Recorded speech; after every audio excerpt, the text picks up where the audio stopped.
The training room fell silent the moment Rill entered.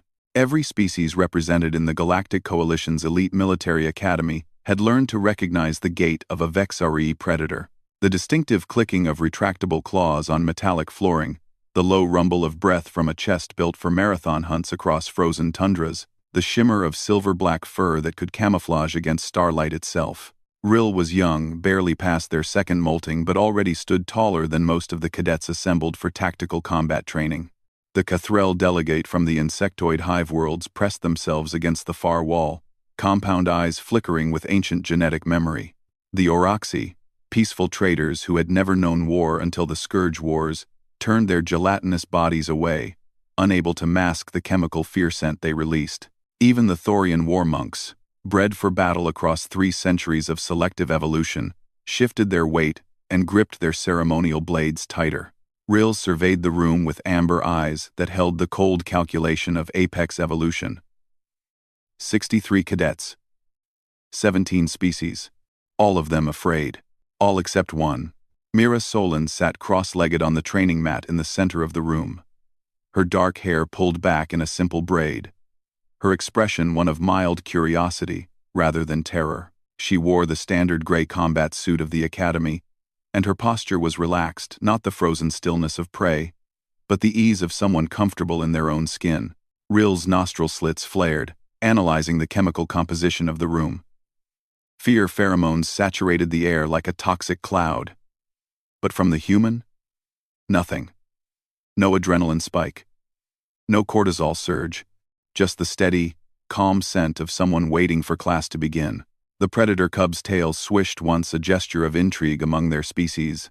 Ignoring the wide berth the other cadets gave, Rill walked directly across the room. Their path took them within striking distance of a Zephrani flight-capable cadet, who yelped and launched themselves upward, hovering near the ceiling. A Gren heavy worlder took 3 steps back despite outweighing the Vex'Ari by 200 kilograms. Rill stopped directly in front of Mira Solon. The human looked up, meeting those predatory amber eyes without flinching. For 3 heartbeats, neither moved. The room held its collective breath. Then Rill sat down beside her, folding their powerful legs beneath them with feline grace. "You don't smell afraid," Rill observed. Their voice a purring growl that translated through the neural implants all cadets wore. "Why?" "Why?" Mira shrugged, a peculiarly human gesture. "Should I be? Every other species in this room is terrified. Their bodies betray them even when their minds try to be brave." Rill's ears rotated forward, focused entirely on the human. "Your heartbeat is steady, your breathing is calm. Are humans simply too ignorant to recognize danger?" A slight smile touched Mira's lips. "We recognize it just fine. We just have a different relationship with it." "Explain." Mira glanced around the room, noting how every other cadet was still pressed against the walls, as far from Rill as the space would allow. She turned back to the predator. "My species evolved as both predator and prey. We were hunted by things bigger, stronger, and faster than us. But we survived. Not by being the deadliest, but by being the most stubborn." Rill's tail flicked the Vex'Ari equivalent of a raised eyebrow. "Stubbornness is not an evolutionary advantage, isn't it?" Mira leaned back on her hands. "Your species hunts, right? Chase down prey across your frozen homeworld until they collapse from exhaustion? Yes, we can run for 3 days without rest. No prey escapes once we have their scent. Humans used to do the same thing," Mira said quietly. "Persistence hunting. We'd track animals for hours, sometimes days, until they literally died of exhaustion. We weren't faster. We weren't stronger. We just didn't stop." For the first time since entering the room, Rill's posture shifted, a subtle change that those familiar with Vex'Ari body language would recognize as respect. "Your species hunts like ours?" "Used to, before cities and agriculture." Mira's dark eyes held an ancient fire. "But we remember. Every human carries that legacy in their bones. That stubborn, relentless refusal to quit.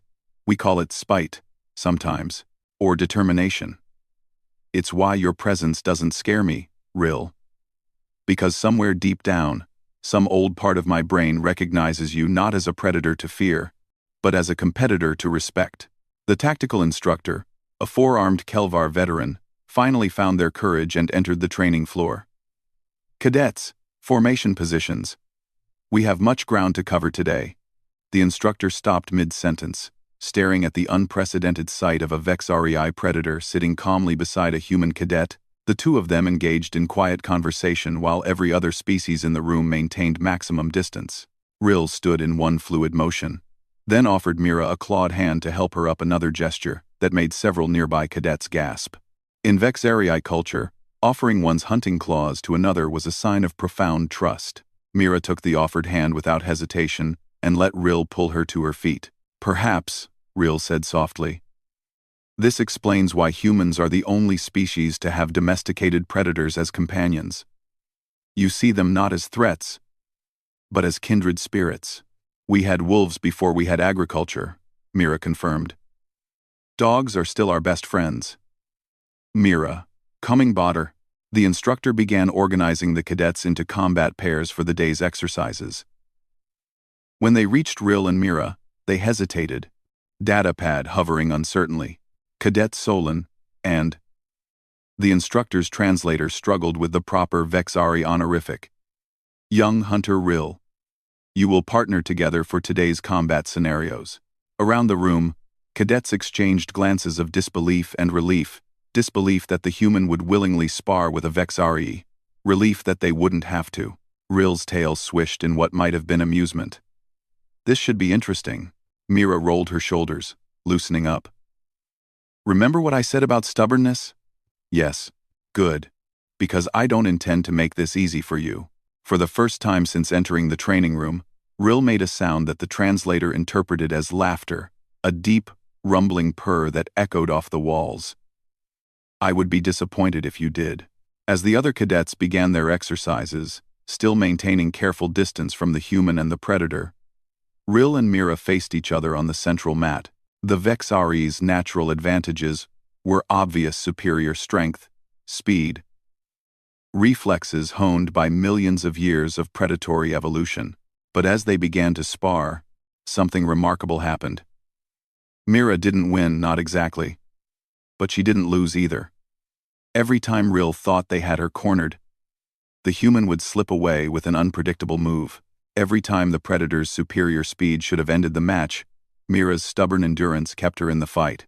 10 minutes became 20. 20 became 30. Rill, who could run for 3 days straight, found themselves genuinely challenged by a human who simply refused to stay down. And as the training session continued, the other cadets began to watch with growing fascination. The human wasn't winning through superior force or speed. She was winning through sheer, bloody-minded determination not to lose. It was the most human thing imaginable, and perhaps the most terrifying.